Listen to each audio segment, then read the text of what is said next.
सभी दोस्तों को नमस्कार और सत श्री अकाल।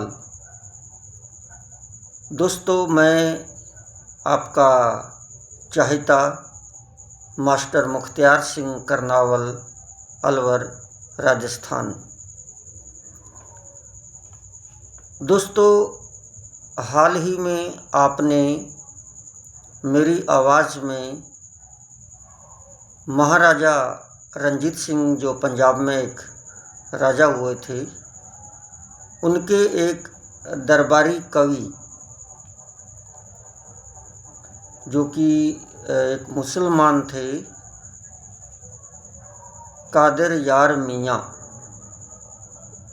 यार मियाँ के द्वारा लिखा हुआ उनका किस्सा पूर्ण भगत, जो कि बहुत ही सुपर डुपर हिट रहा, तो उसकी पूरी की पूरी वीडियो रिकॉर्डिंग अभी हाल ही में हमने करके 5 भागों में 5 CRPO में उसकी रिकॉर्डिंग करके और आपके सामने हमने पेश की, जिसको आपकी बहुत मोहब्बत मिल रही है। हमारा मकसद यही है कि पंजाबी साहित्य जो है, पंजाब के लोग तो उसे जानते ही हैं, लेकिन पंजाब के बाहर के जो लोग हैं, जो पंजाबी लोग हैं, वो उससे दूर हैं, क्योंकि वो हर व्यक्ति पंजाबी भाषा पढ़ना नहीं जानता, और जानते भी हों तो इनके बारे में उनको आजकल रुचि नहीं है, क्योंकि डीजे का ज़माना है। और ना सिर्फ हमारे पंजाब से बाहर के पंजाबी भाई, बल्कि ये जो भी पंजाबी साहित्य के किताबें हैं, जो एक बहुत ही लोकप्रिय रही हैं, मशहूर रही हैं, जैसे कादिर यार की किस्सा पूर्ण भगत, अब जो हम जिसकी बात करने आ रहे हैं, साधु दया सिंह का जो एक तरह से काव्य संग्रह कहिए या ग्रंथ कहिए, जिंदगी बिलास, या वारिस शाह का जो एक कविता या किताब कहिए, हीर, ये जो कुछ, या फिर हम शिव कुमार बटालवी साहब को पढ़ेंगे, तो ये जो पंजाबी साहित्य की कुछ ऐसी किताबें हैं जो बहुत ही लोकप्रिय रही हैं, और इनको समझना इतना मुश्किल नहीं है। हिंदी जानने वाले लोग भी इनको समझ सकते हैं, बशर्ते थोड़ी सी हमें उसके बारे में, उसकी भूमिका या उस किताब में क्या कहा गया है, ये अगर हमें पहले से पता हो, हमने हिंदी में उसकी कहानी थोड़ी सी सुन रखी है, तो फिर उस पंजाबी लैंग्वेज अपने आप में पकड़ आ जाती है, क्योंकि ये किताबें प्योर पंजाबी भाषा में नहीं लिखी हुई। इनमें फ़ारसी, अरबी, उर्दू और हिंदी और संस्कृत का मेल है इनमें, और मिलकर एक ये लिखी हुई है। चूँकि ये पंजाब की धरती पर लिखी गई, तो ज़्यादातर पंजाबी में ही लोकप्रिय रही है। तो एक तो ये बात है दोस्तों। आज जो हम अब किताब की बात करने वाले हैं, जो आपके सामने हम लेकर आ रहे हैं, उस किताब का नाम है जिंदगी बिलास, जिसको लिखा है कवि साधु दया सिंह आरिफ ने। तो साधु दया सिंह आरिफ के जीवन के बारे में हम बाद में बात करेंगे। अभी मैं आपको जिंदगी बिलास के बारे में बताता हूँ कि ये किताब क्या है। दोस्तों, जिंदगी बिलास, जैसा कि नाम से ही पता चलता है, इसमें पूरे जीवन का हाल लिखा गया है। जीवन का हाल मतलब मनुष्य के जीवन का 100 साल का हाल लिखा गया है। ये 1 से 100 साल तक हाल का वर्णन है। साधु दया सिंह ने इसमें मनुष्य के 1 से लेकर 100 साल तक का हाल लिखा है कि किस साल में मनुष्य का नेचर, स्वभाव कैसा होता है और वो क्या क्या काम करता है। मतलब ऐसा भी कोई लिख सकता है। देखा जाए तो अगर हम इंग्लिश लिटरेचर की बात करें, उसमें जो हमारे विलियम शेक्सपियर हुए हैं, उन्होंने जो बातें कही हैं वो इतनी सत्य हैं कि उन्होंने भी मनुष्य के नेचर और स्वभाव को लिखा है कि मनुष्य किस मोड़ पर कैसा स्वभाव प्रदर्शित करता है और वो क्या करता है। उन्होंने मनुष्य के स्वभाव को पकड़ने की कोशिश की है। हम उनको जान पाते हैं यदि हम विलियम शेक्सपियर के नॉवेल्स को या उनकी पोएम्स को या उनकी सोनेट्स को या फिर उनकी जो ट्रेजेडीज़ के नॉवेल्स रहे हैं उनको हम पढ़ते हैं तो है शेक्सपियरियन थॉट्स अपने आप में जाने माने हैं। ठीक उसी प्रकार दया सिंह जो हैं, इन्होंने जो मनुष्य के 1 से 100 साल के जीवन का हाल लिखा है, बिल्कुल खरा उतरता है, बिल्कुल खरा, 1 बाय 1 करके लिखा है। पहले साल में तो जिस तरह से वो शिशु होता है, 10 साल तक खेल कूद का है वो, कि किस तरह से बच्चा है वो खेल कूद में अपना जीवन व्यतीत करता है। फिर आगे 14 साल, 15 साल, 16 साल में उसकी उभरती हुई जवानी के बारे में लिखा है। विशेष रूप से 16 साल का हाल, 17 का, 18 का, इसमें कुछ ऐसा वर्णन है, आप जब इसको सुनेंगे तो आप हैरान हो जाओगे कि वाकई ये काम हमने भी किए हैं कि किस तरह से मनुष्य 16 साल, 17, 18 में आशिकी करता है और अपने पहनावे पर विशेष ध्यान देता है, श्रृंगार करना, और ये चीज़ें उन्होंने लिखी हैं। उसके बाद 20 साल के बाद उसकी जवानी के बारे में उन्होंने लिखा है कि किस तरह से वो एक जवान होकर और ताकतवर होकर घूमता है, शेर की तरह बन के घूमता है और लोग उससे डरते हैं, अपने अहंकार में जीता है, उसे किसी की कोई परवाह नहीं। इस तरह का उन्होंने ये 25, 30, 35 साल तक के हाल के बीच लिखा है। आगे जब हम 36, 37, 38 साल का हाल पढ़ते हैं, हमें उसमें फिर और कुछ थोड़ी सी प्रौढ़ता उसमें दिखाई देती है कि उसका विकास हो रहा है।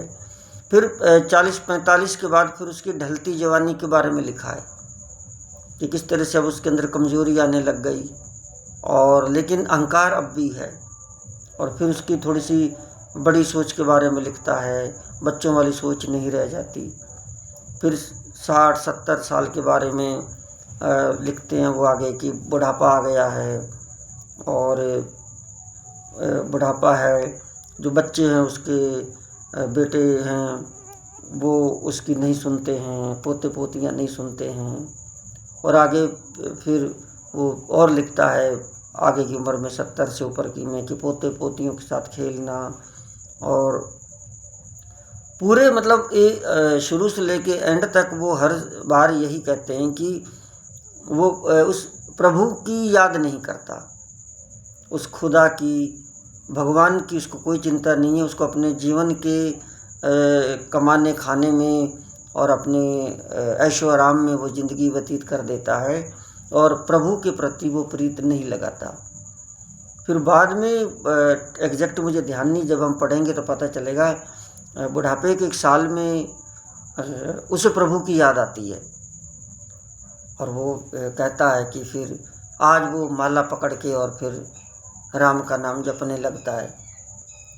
तो वो एक लाइन है उसमें आती है कि दया सिंह पकड़ माला अठोतरी तो फिर रुस्से रब नू मनाउण लगा।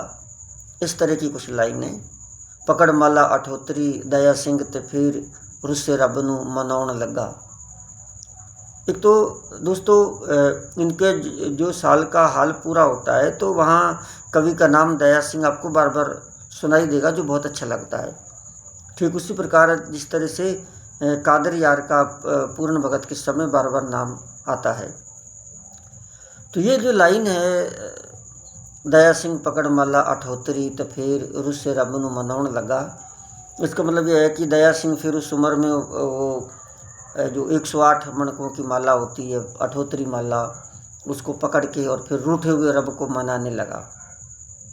ये लाइन एक गुरदास मान का गाना है, बहुत ही सुपरहिट, बहुत ही पुराना गाना है कि वाहनी जवानीए तेरा भी जवाब नहीं, ऐसा केड़ा बंदा जेड़ा कीता तू खराब नहीं।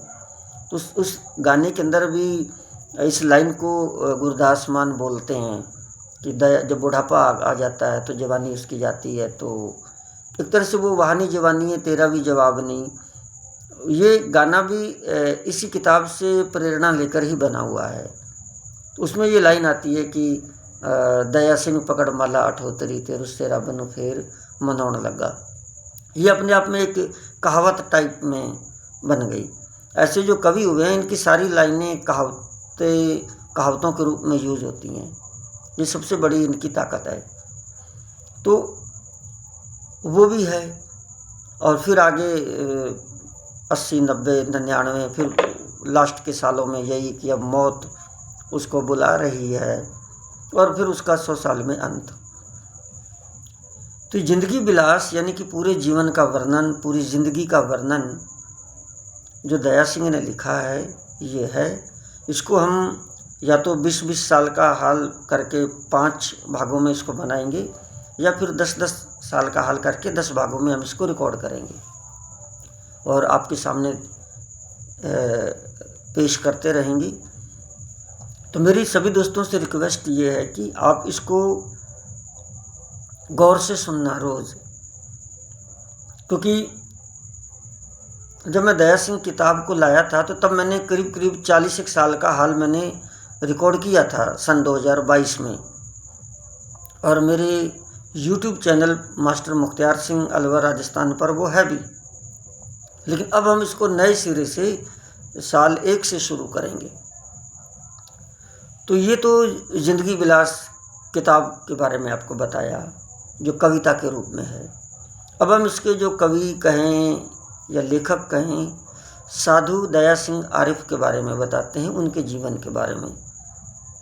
साधु दया सिंह आरिफ जो हैं, इनका जन्म 26 नवंबर सन 1894 में हुआ था, 1894 में, और 1945 में इनका स्वर्गवास हुआ। तो कोई बहुत ज़्यादा लंबी उम्र नहीं, यही कोई 45 और 6 50-51 साल तक ये जिंदा रहे। लेकिन कवि और लेखक कभी मरते नहीं, वो आज भी जिंदा हैं। दया सिंह का जो जन्म है वो गांव जलालाबाद, पंजाब का गांव जलालाबाद, और ज़िला जो पुराना ज़िला है वो फिरोज़पुर छावनी ज़िला है। और अब जो उनकी तहसील है उसको ज़िला बना दिया गया है, जो मोगा तहसील थी, अब वो मोगा ज़िला है एक तरह से उनका। तो मोगा ज़िला और गांव जलालाबाद है इनका, इसलिए इनको जलालाबादी भी कहते हैं। साधु दया सिंह आरिफ ने कोई कॉलेज में जाकर पढ़ाई नहीं की। ये जो भी अपने ये मशहूर कवि हुए हैं, कभी कॉलेज नहीं गए। कादर यार कहिए, वारिस शाह कहिए, साधु दया सिंह कहिए, बुल्ले शाह कहिए, कभी कॉलेज नहीं गए। आज कॉलेज जाने वाले इनको पढ़ते हैं। तो इन्होंने अपने घर पर ही और मस्जिदों में, गुरुद्वारों में पढ़ाई की, जिसमें इन्होंने गुरमुखी अर्थात पंजाबी, उर्दू, फारसी, अरबी, संस्कृत का बहुत अध्ययन किया। अच्छी पकड़ रखते थे इन पर, और इन्होंने अपने बचपन में ही गुरु ग्रंथ साहिब और कुरान शरीफ को पढ़ लिया था। तो इन्होंने बचपन में ही लिखना शुरू कर दिया। और सबसे बड़ी बात यह है कि जो ज़िंदगी विलास इनकी किताब है, मात्र जब ये 22 वर्ष के थे मात्र 22 साल के थे। 22 साल में तभी बचपना सा ही होता है। 22 साल में ही सन 1914 में इन्होंने जिंदगी विलास किताब को लिख दिया और वो किताब छप गई। कहते हैं कि पंजाबी साहित्य की बात करें तो वारिस शाह ने जो हीर किताब लिखी है, जो कि मेरे पास है, वो भी आपके सामने हम लाएंगे। तो हीर के बाद सबसे ज़्यादा जो बिकने वाली कोई किताब थी तो वो जिंदगी विलास थी। तो इतनी आप देख लीजिए फिर कितनी सुपर डुपर हिट रही।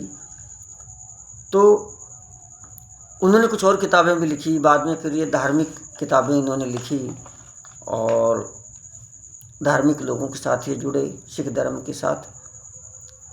तो ये एक छोटा सा परिचय जिंदगी विलास कविता किताब जो आपके सामने हम पेश अभी करने वाले हैं, और उसके साथ साधु दया सिंह आरिफ का जीवन का परिचय। अब मैं बताता हूँ कि ये जिंदगी विलास और साधु दया सिंह के बारे में मैं कैसे जानने लगा, क्योंकि मैं तो पंजाब का हूँ नहीं। तो ये भी एक बड़ी रोचक कहानी है जो सुनने लायक है। दोस्तों, पंजाबी मैंने भी बचपन में घर में ही मेरे पिताजी ने मुझे सिखा दी थी। बचपन में ही मैं बहुत तेज़ी से पंजाबी पढ़ लेता था। हम छोटे थे, मेरे स्वर्गीय पिताजी सरदार जगतार सिंह जी उस समय बहुत कहा करते थे कि मैं पंजाब जाऊंगा और ज़िंदगी विलास लाऊंगा। पहले वो कादर यार को पढ़ा करते थे घर पर, वो किताब मुझे अभी भी ध्यान है, थी उनके पास। तो कहते थे ज़िंदगी विलास लाऊंगा। तो तब ये ज़िंदगी विलास मैंने पहली बार सुना था, लेकिन मैं बच्चा था, मुझे नहीं पता था कि ये ज़िंदगी विलास क्या है। वो कहते थे मैं ज़िंदगी विलास लाऊंगा। एक दिन वो पंजाब गए और वो ज़िंदगी विलास किताब को ले आए। वो कहा करते थे कि मैं दया सिंह की ज़िंदगी विलास को लाऊंगा और उसको पढ़ूंगा। उन्होंने कहाँ से जाना मुझे नहीं पता। तो वो उसे लाए और रोज़ सुबह शाम ऊंची आवाज़ में उसे गा के वो पढ़ा करते थे। वो उसे पढ़ा करते थे और हम उसको लड़ा करते थे। हम इसलिए लड़ा करते थे कि ये क्या मतलब गा रहे हो और पढ़ रहे हो, बेकार है ये सब।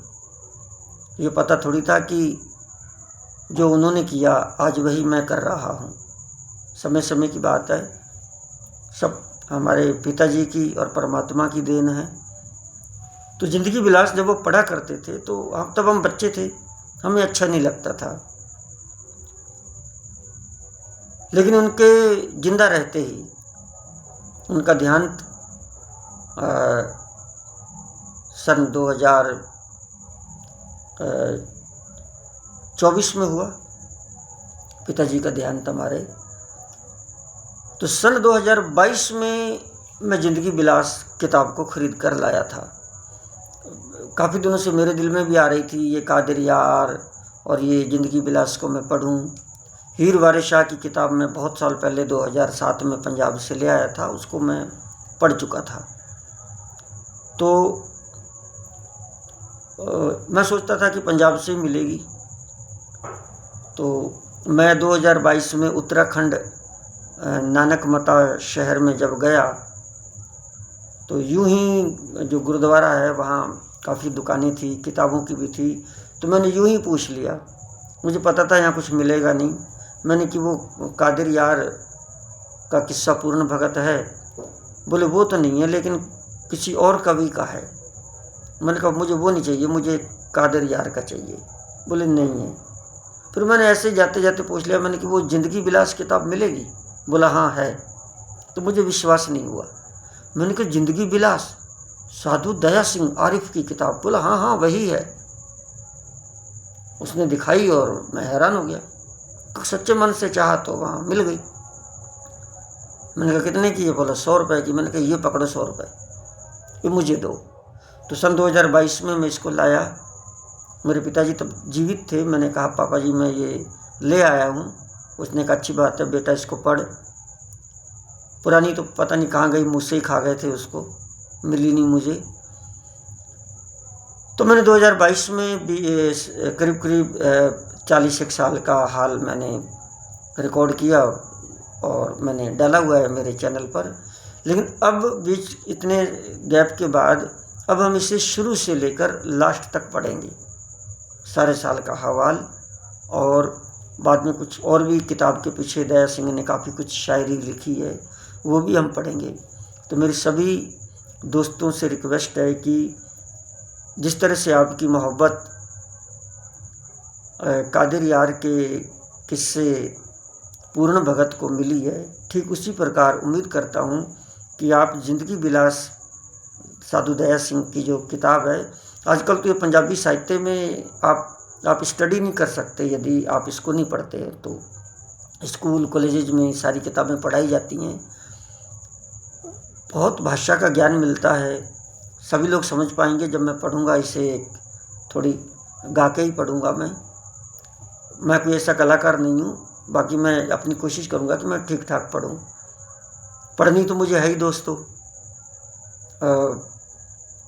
लेकिन चूँकि ये आजकल सोशल मीडिया का ज़माना है तो मैं पढ़ूंगा तो मैं रिकॉर्ड कर लूँगा, इसलिए ताकि चलो नए लोग हैं उनको भी पता चले कि ये ज़िंदगी बिलास क्या है।